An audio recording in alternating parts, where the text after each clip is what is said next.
Hi everyone, it's nice to see you here. Today we are going to discuss about advanced model management.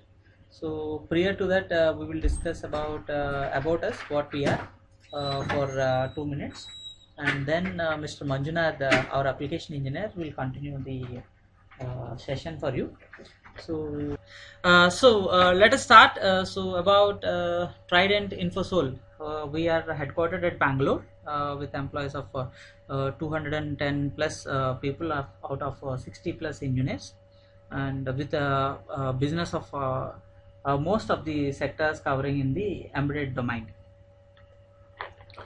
So these are our business verticals where we are into the control and analysis, which includes telemetry and power management solutions, and we have embedded computing and signal processing, which include embedded cards and industrial computer hardware and multiprocessors. And we have engineering software solutions, where we are discussing now the tool called Dymola, which is dynamic modeling tool from the Deso systems, which is comes under our engineering software solutions. So this engineering software solutions caters into the complete V model software solutions in the embedded domain, and we are serving the most of the industries like automotive, avionics, aerospace, atomic, defense, and industrial, medical, network, and transportation. We have complete development solutions, the most of the platforms of the embedded software solutions. So these are our applications, like we can say most of the defense and aerospace, we have contributed some part of our expertise in their products. So Mr. Manjunath will continue for. I am Manjunath, Manager Design and Application Support with Trident Infosol. A warm welcome to you all on this webinar on Advanced Model Management and Multidisciplinary System Modeling. So let's get started. So this is the agenda that we have planned for today's webinar. We start with we'll take a look at the industry challenges we face. Then we'll see what Demola and what Modelica are, followed by the features of Demola. We then have a small demonstration, in fact a very interesting demonstration on the series hybrid vehicle, and then we'll conclude with how Dymola can be useful to all of us, followed by question and answers if any. So let's take a quick look at the challenges, the industry challenges. So number one, we have complexity and the cost pressures. A major driver in the market is in increasing complexity in the automotive industry. So virtual verification of designs has become an inevitable part of manufacturing because of the increased requirement of safety and performance. The verification process involves testing the electrical and the electronic components under various environmental conditions to ensure that failure of the device will not lead to any mishap. So there is also continuous decrease in the size of the systems, and increased scale of integration have compelled manufacturing companies to use specialized tools as they help them decrease the complexity and difficulties involved in the design. So now if I have to give you an example of the level of complexities that are increasing, so when Mahindra launched its first Scorpio vehicle, it only had 7 sensors with no ECUs. So that was almost 15 years back. So now the current version, the XUV 500, it has got almost 60 to 70 sensors with 14 ECUs. So we see the complexity growing day by day. So the next challenge is diverging markets. Vehicle manufacturers and their suppliers need fresh new markets to spread greater volume over their investment base, and they need presence both in mature and emerging markets. Mature markets, where economies of scale are more readily available, the developing world with higher volume growth potential offers great long-term returns. Accommodating both types of the market means differentiating general product styles. The emerging markets require basic transportation, while the mature markets demand vehicles offering new technology and added creature comforts. The result is a complex recipe for vehicle manufacturers in the configuration of products, services, production capabilities for global markets. We also have a huge digital demand. Consumers want more connectivity. They are focused on active safety and ease of use and are increasingly using digital sources in making their purchase decisions. When it comes to buying a car, research shows that digital channels are already the primary information source for customers. The growing role of digital also applies to the driving experience. Consumers want to combine both mobility with communication. So this would rather be an opportunity for the OEMs. So then there is a shifting landscape in the industry. The global auto industry is in the midst of a drastic growth and change, the likes of which it hasn't experienced since the industry's inception. To serve these markets, automakers are in a grand race to set up local production, tailor vehicles to the need of local consumers, and increase sales, market share, and profits in these areas. So this opportunity could push sales, but growth may not come easily.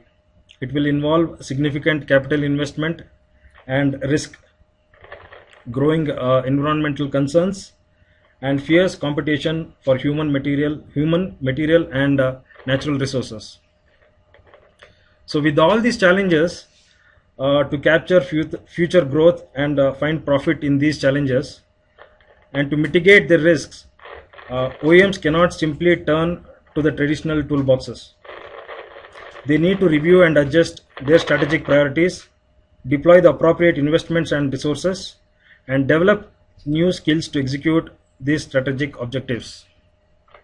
So we saw some of the industry challenges. Now let's take a look at some of the challenges that according to the user roles.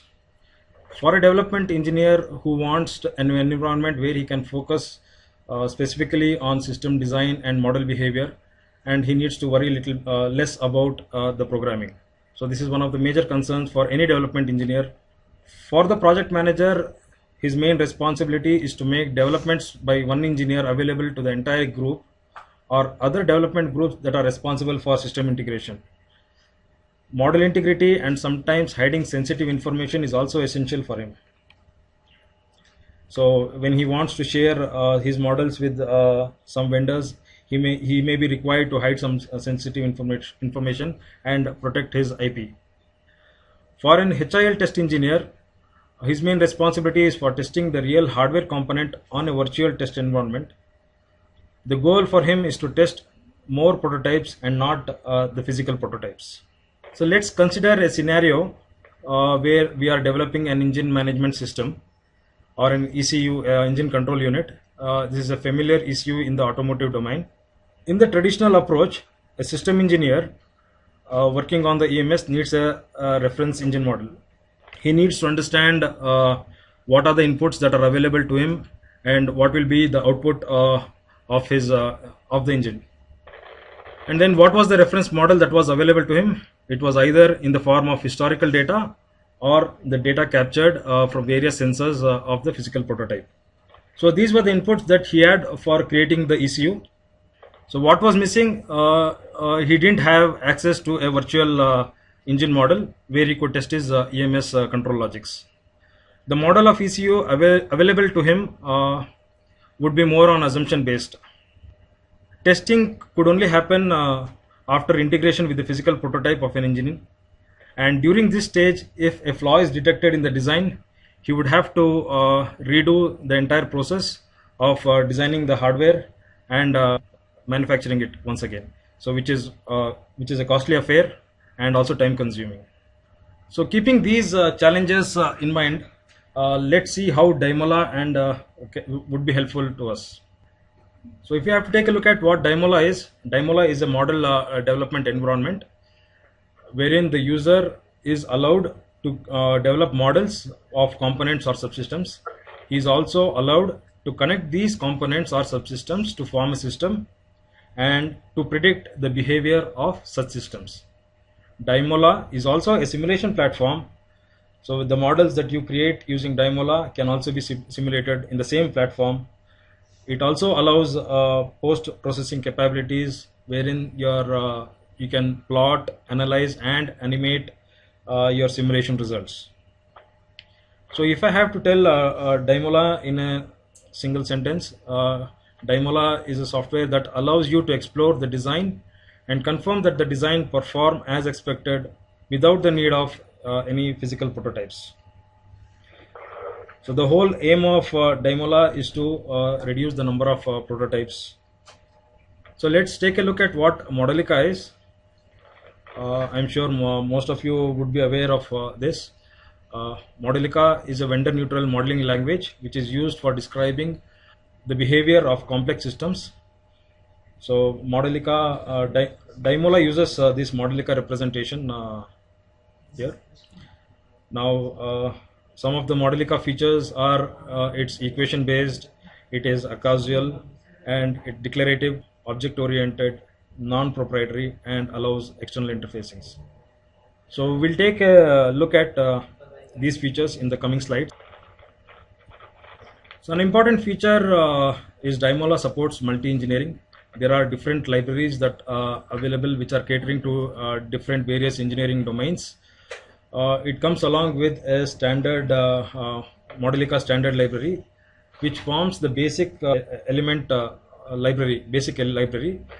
It comes with the basic elements of libraries.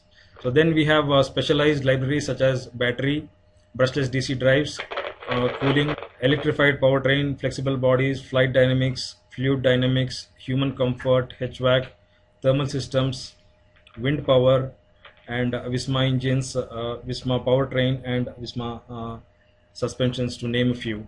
So there are many more available, and it can be easily integrated with Dymola. So another feature is intuitive modeling. So Dymola's graphical editor and the multi-engineering libraries make modeling easy. The libraries include elements corresponding to the physical devices, which can be simply dragged and dropped to build the model. The interactions between the components are conveniently described by graphical connections that model the physical coupling of the components. So the models here are intuitively organized the same way as the physical system is composed of. Dymola is also open and flexible. There are many modeling tools available in the market that have a fixed set of component models and proprietary methods of introducing new components. But with Dymola, you don't have such limitations. As I said, the Modelica is an open source, so you get access to the source code. Hence, the users of Dymola can easily create models to match their requirements. They can modify the existing models since they have access to the source code to meet their requirements. This open and flexible architecture makes Dymola an excellent tool for to simulate new and alternative designs. So Dymola is also object-oriented modeling. So if I have to give you an example, so if an employee is considered as an object, he has various attributes associated to an employee. He has got a name, a designation, contact numbers, email ID. So they are all the attributes for an employee. So similarly, each icon represents one physical component. For example, it could be an electrical resistance, mechanical device, pump, etc. A connecting line represents the actual physical coupling. For example, it could be an electrical wire or a mechanical coupling. Variables in the connector defines the interaction to other objects. A component consists of connected subcomponents and or is described by equations. So any library in Dymola, if you break it down, the final result would be an equation. So Dymola supports symbolic manipulation. It is because of this powerful feature, the simulation results of Dymola are very robust and efficient. So this symbolic manipulation is used to automatically transform the Modelica code into efficient simulation code. Advanced mathematical techniques are used to rearrange and simplify equations without eliminating details from the models. So you could do a lot of sorting equations, solving equations symbolically, generate symbolic Jacobians for efficiency. It also handles differential algebraic equations with constraints, and it transforms the equations into efficient C code. So the symbolic manipulation is used to streamline model development process and improve the simulation performance. So another powerful feature we have here is a causal modeling. So it is used to capture the physical behavior in reusable component models. So let's take an example where we want to create a model of a resistor using the Ohm's law. So here the user need not create multiple models. A single model is enough. He could create a model of a resistor model for computing, either by computing voltage based on current or current based on voltage. A single model that captures the relationship between the current and voltages can be established using Dymola. And when time comes, Dymola uses the feature called symbolic manipulation to figure out which form of Ohm's law to be used. To further explain you the benefits of a causal modeling, to your left hand side you have an RLC circuit with an voltage source which is made using Dymola. On your left hand side, on your right hand side, you have this RLC block diagram. The version of the same circuit of RLC, again using the same voltage source.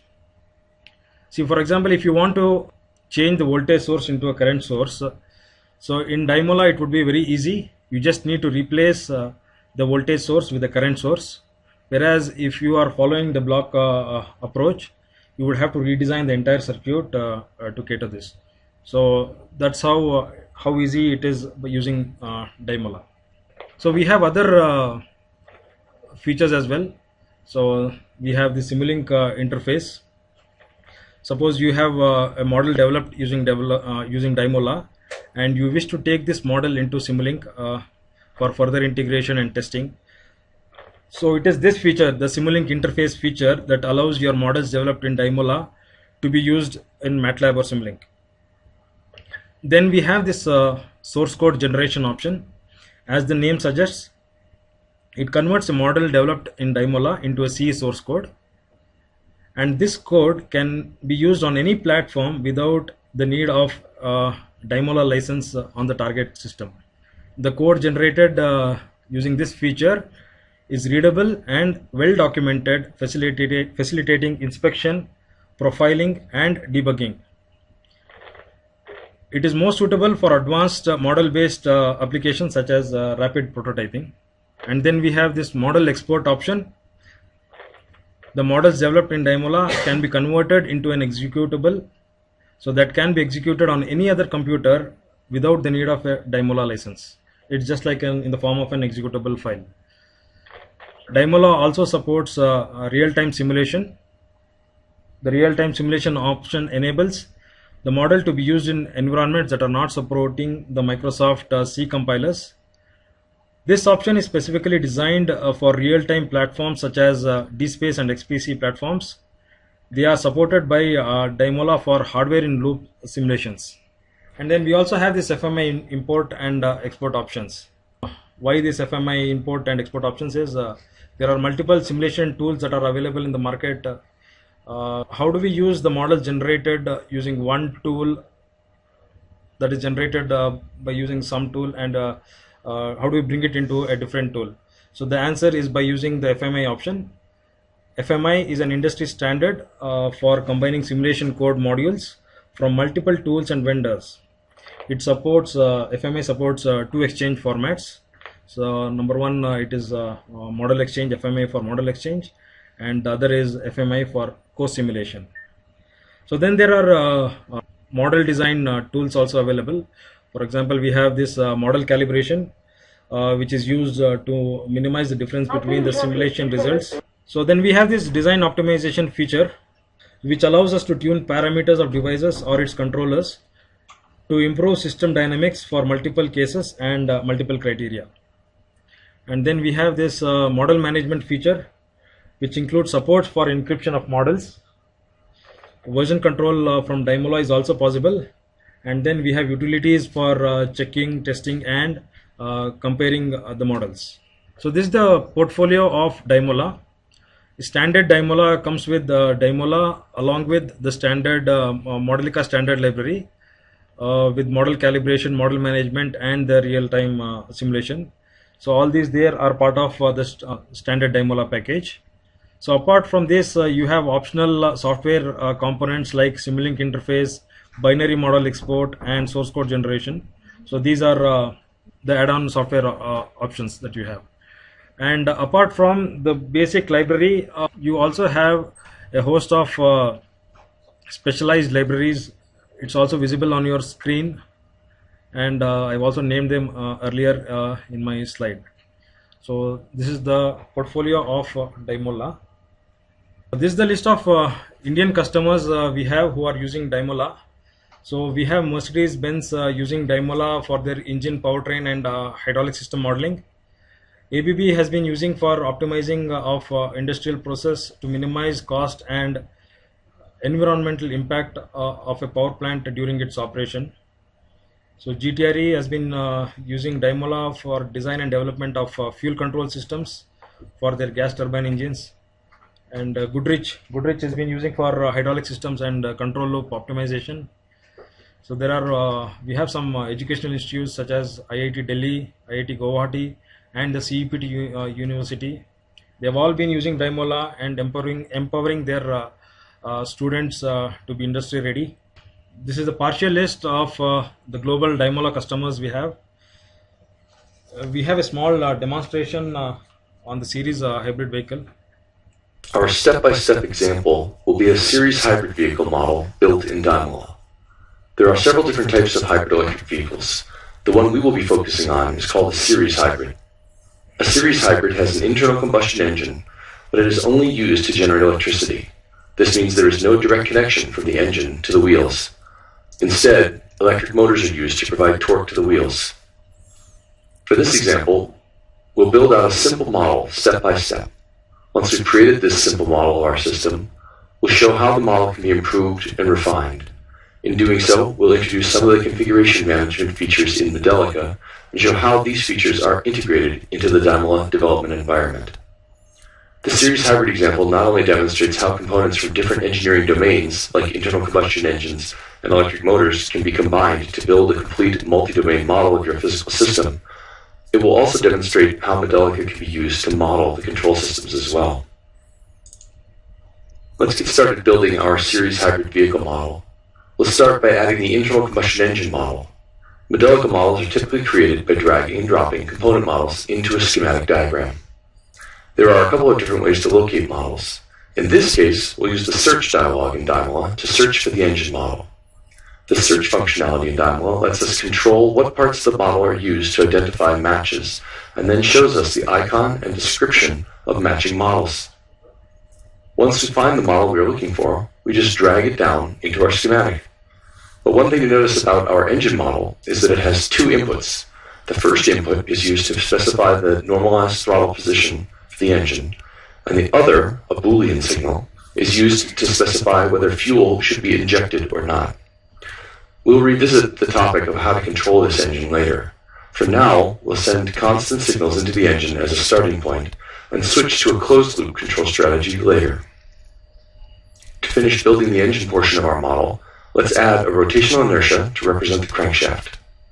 We'll give the crankshaft a rotational inertia of 0.15 kilogram meters squared.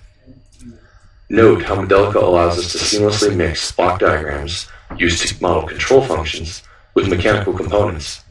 More importantly, notice the difference in the connectors. The block diagram components have arrows on them because these components are modeling how information flows through the system. The mechanical connections, on the other hand, are directionless. This is because these are acausal connectors, the kind we mentioned earlier in this series. Acausal connectors allow us to build models that are flexible. In this case, we've connected the inertia to the engine model, but we have the freedom to connect our inertia to any other rotational component. We don't need to worry about whether that component will be a spring, an engine, or a clutch. Whatever it ends up being, we just drag it down and connect it up. With the engine out of the way, let's start looking at the transmission. In this case, the transmission is simply a pair of motors. One motor will act as the generator and will be connected to the engine. Let's add the generator now. We're going to need several different electrical components, so instead of searching for them, let's open the Modelica standard library, specifically the electrical components library. Then we can quickly find the components we need, pick them up, and drag them out onto our schematic. Now that we've added the generator, we need to add the rest of the electrical system for the transmission. As mentioned before, we'll need another motor. This will be used to drive the vehicle. We also need some way to control that motor. So let's insert a current control block. This component is essentially an actuator controlled from outside the transmission. The input to this component is the requested motor current. The actual value for the requested current will come from our control system. For now, let's simply add a constant value, as we did with the engine, until we get around to dealing with control. Next, we connect the generator and the motor. We also need to add a ground component to our electrical circuit. Our electrical circuit is still missing one important thing. Hybrid electric vehicles need batteries to store energy. There are many ways to model batteries. For now, let's use a simple capacitor model with a large capacitance just to keep things simple. The battery is added in parallel with the motor. This means that electricity generated by the generator can flow either into the battery or into the motor. The motor current actuator determines how much flows one way and how much flows the other. We want the battery to start out charged, so we also need to specify the initial voltage of the capacitor as well. So far, we've added our engine model and the transmission model. The engine has two control inputs. One determines whether fuel is being injected, and the other specifies the throttle position. Our transmission model has one input which allows us to control how much current is going to the motor. Finally, the transmission contains a battery which allows us to store up electrical energy for use later. This is typically done to allow the engine to operate at its most efficient operating point. When large torque demand comes from the driver, the torque is delivered by draining the battery rather than forcing the engine to operate at an inefficient point. The battery is also important because it provides a place to store energy recovered from regenerative braking. We'll talk more about regenerative braking later. What's missing now is the actual vehicle. As usual, we'll start with a simple model for the vehicle. The main effects we need to capture are how torque is translated into a force on the vehicle, the drag forces present on the vehicle, and the overall vehicle inertia. For this model, we are only interested in so-called longitudinal dynamics. In other words, we are only interested in modeling the vehicle moving in a straight line. The first step in modeling the vehicle is to add wheels that transform the torques generated from the transmission into forces that act to move the vehicle forward in a straight line. Note how the wheel model has a rotational connector on one end, indicated by a gray circle, and a translational connector, indicated by a green square, on the other. The green square connector represents the straight line motion we talked about, so this is where we will attach the overall vehicle mass. We'll also add a damper to represent losses that scale up with speed. Real aerodynamic drag scales up differently, so this is really just a placeholder. So far, everything looks good. Let's check the model to make sure we haven't overlooked anything. In this case, all the components we were using came out of vigorously tested libraries, so there shouldn't be any issues. But when you advance to the point where you are developing your own libraries, for example, creating a proper aerodynamic drag model, Dymola's checking functionality is very useful in localizing mistakes in components. To simulate this model, we move to the Simulation tab and compile the model. Looking in the variable browser, we can very easily find the vehicle component. By opening it up and selecting the vehicle velocity, v, we see that our vehicle isn't moving. This is to be expected since we are requesting zero motor current. But remember that we are fueling the engine, so we should expect to see the battery charging. Sure enough, it is. This is because the generator is producing electricity, and since it isn't going into the motors to move the vehicle, it is getting pushed into the battery instead. Within the Simulation tab, we can adjust values of parameters. In this case, let's adjust the commanded current to be something other than zero, and then rerun the simulation. Now, instead of seeing zero vehicle velocity, we see that the vehicle is accelerating. Dymola keeps a specified number of previous simulation results loaded. This allows us to quickly compare against previous simulations. Let's compare our battery voltage trajectory against the previous simulation, where the vehicle wasn't moving. Sure enough, we see that the battery is now charging more slowly because some of that power that was previously going into the battery is now going into the motor to move the vehicle. To really see how this system performs under real-world conditions, we need to refactor this model to add real control systems. We could, of course, go in and start changing components and reconnecting things, but there are a couple of things we need to watch out for. First, when you start reconnecting things, you run the risk of introducing errors. Also, if we start changing things around, what happens to our previous model? What if we still want the open-loop control version for testing? To address these issues, Modelica includes some excellent features to support configuration management. Furthermore, Dymola's user interface makes it very easy to leverage the power of these features. Our first step is to organize these components by subsystem. To do this, we select the components that are all part of the same subsystem, and we use the split model feature in Dymola to create a new subsystem model. Let's start with the engine control components. We select both of them, and then we tell Dymola to split our current model so that the engine control components are separate. We will call this new model our open-loop engine controller model, and we'll call the new component in our system engine controller. After a little bit of cleanup, we are left with the following system, where the engine controller is now a separate subsystem. We do this, in turn, for the engine, transmission control, and vehicle models. After some purely cosmetic changes, we have the following vehicle model. The result is that we have decomposed our system into subsystems. But we aren't quite done on unlocking the potential of the configuration management features in Dymola. In order to fully express the configuration management problem, we need to define interfaces for each of the subsystems. Let's start with the engine controller. For our purposes, the engine control must decide what the throttle position should be and whether to fuel the engine. Our current engine control model reflects this by including two output signals. One is a Boolean signal for the fueling command, and the other is a continuous signal indicating normalized throttle position.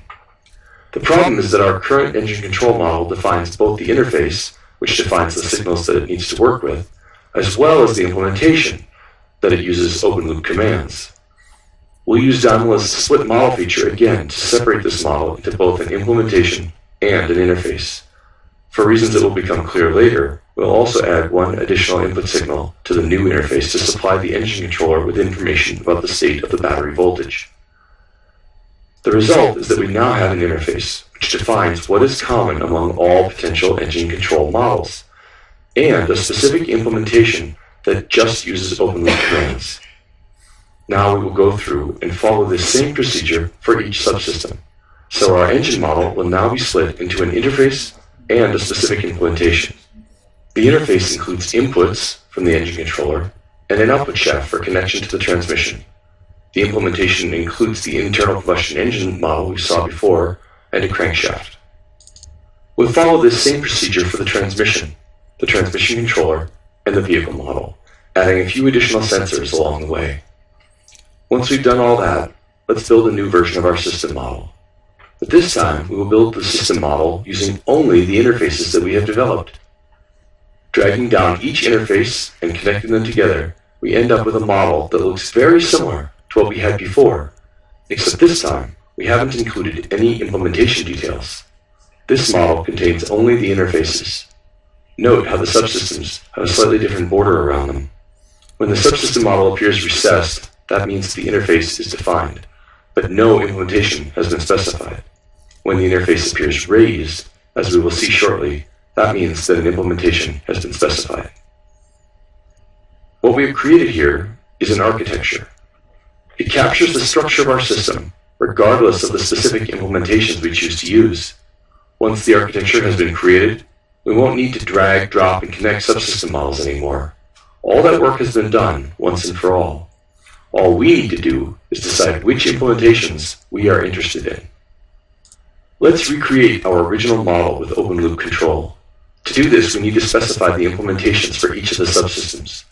By selecting a given subsystem and choosing the Change Class menu option, we will be presented with a list of implementations for that subsystem. At the moment, we only have one implementation for each subsystem, although that will change soon. We could directly specify our implementation choices in the architecture model, but our better approach is to leave the architecture model as it is and instead create a variant of our architecture that captures our specific implementation choices.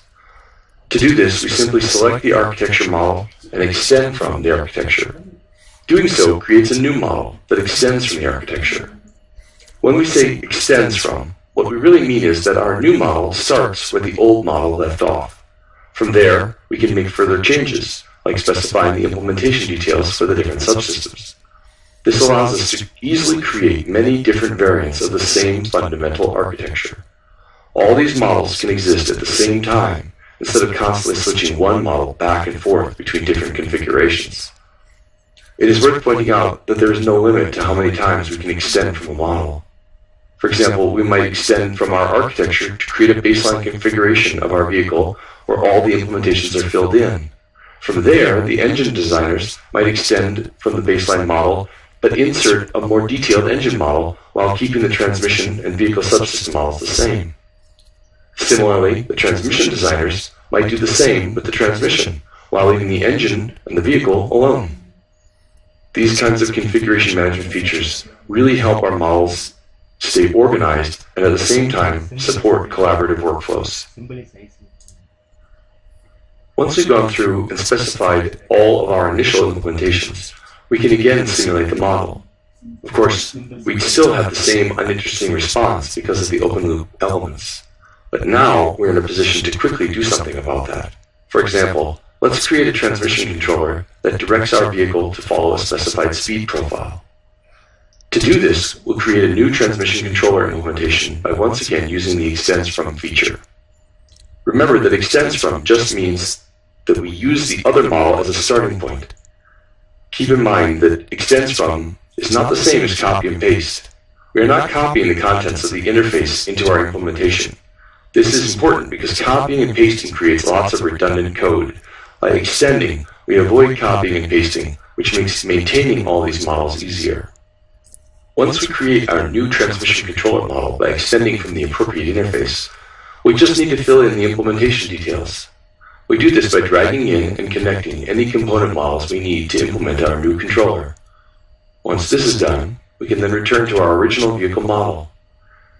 Instead of creating a whole new vehicle model, let's extend from the original open-loop vehicle model and simply change our selection of the transmission controller. Again, we select the subsystem we are interested in, the transmission controller in this case, and we select from a collection of existing controllers. Once we've configured our new model, note the Modelica source code. It concisely captures the relationship between different variants of our model. In this case, our current vehicle model extends from the open-loop vehicle model, but replaces the transmission controller with a different transmission controller. Now let's do the same thing for our engine controller. Taking the engine controller interface and extending from it to create a new model, we implement a state machine. This state machine decides when to turn the engine on and off. It does this by looking at the battery voltage. When the battery voltage is too low, it turns the engine on to charge the battery. When the battery voltage is too high, it turns the engine off to save fuel. To specify this engine control strategy, we follow the same steps as before. We just select the subsystem we are interested in and switch the implementation from one to another. Note the list of implementation choices. This set of choices isn't determined by the user. Instead, Demola automatically knows which subsystems implement which interfaces. With these two new controller implementations, let's take the vehicle out for a spin. After we simulate the model, we plot the vehicle speed and compare it to the desired drive cycle profile. Here we see the transmission controller is doing a good job of following the drive cycle speed trace. Now let's look at what is going on with the engine and the battery. Notice how the engine comes on when the battery voltage gets too low and turns off when the battery voltage gets too high. Another important thing to know about the battery is that it is charging and discharging even when the engine is off. The discharging comes when the vehicle accelerates because the motor takes energy from the batteries to increase the vehicle speed. But how is the battery recharging when the engine is off? The answer is regenerative braking. When did we implement regenerative braking? We did it in the transmission control. The PID controller in the transmission controller requests positive torque from the motor when the vehicle needs to accelerate, and it requests negative torque when the vehicle needs to decelerate. Because we are using acausal models, all of our components include balance equations for things like mass, momentum, charge, and so on. In order for these balance equations to work out, the kinetic energy in the vehicle has to go somewhere. The motor turns it back into electricity when negative torque is requested, and the resulting current flows into the battery, charging the battery in the process. The important point here is that we don't need to implement regenerative braking. We implement a mathematical model of each component and then impose conservation equations across all the connections. As a result, we are always assured an accurate accounting. This is important because model developers had to implement all the consequences of the different modes for each component. It would be very easy to overlook something. With acausal modeling, all of this is taken care of. Using this series hybrid example, we've shown how to build a complete multi-domain system model from scratch.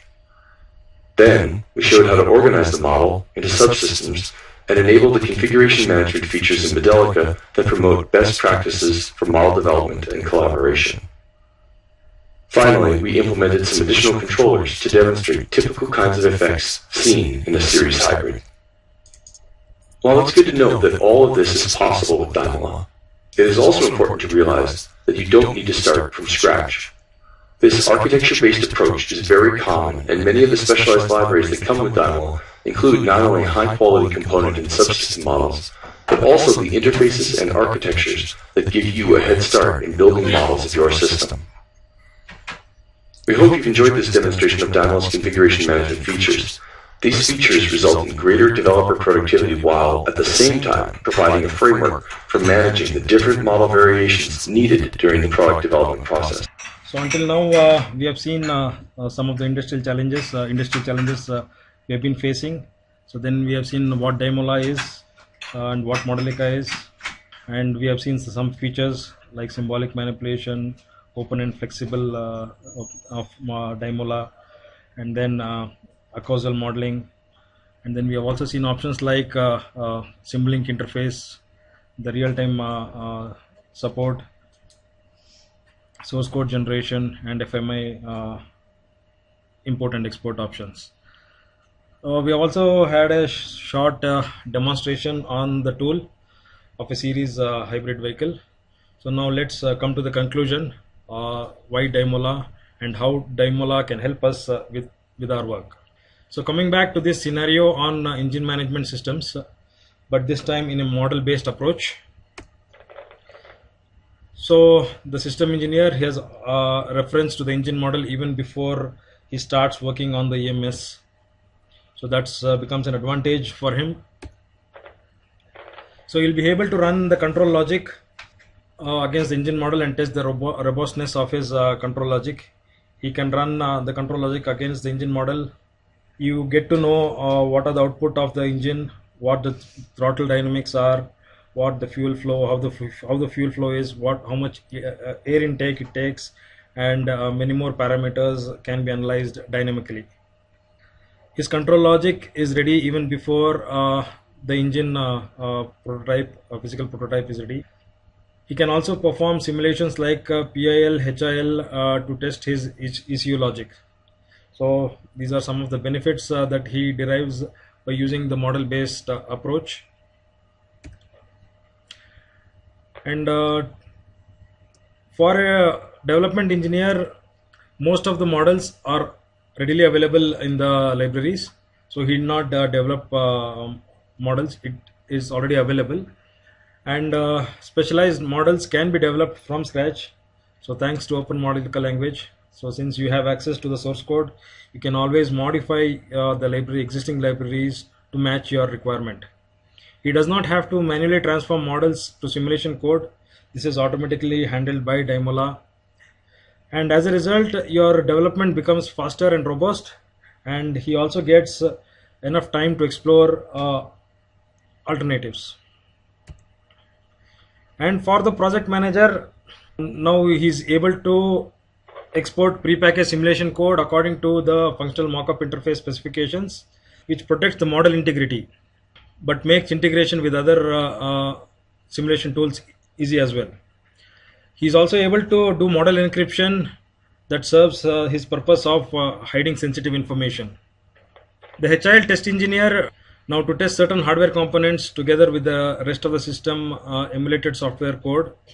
Now the C code generated from Dymola is well suited to run for running in the real time on HIL platforms.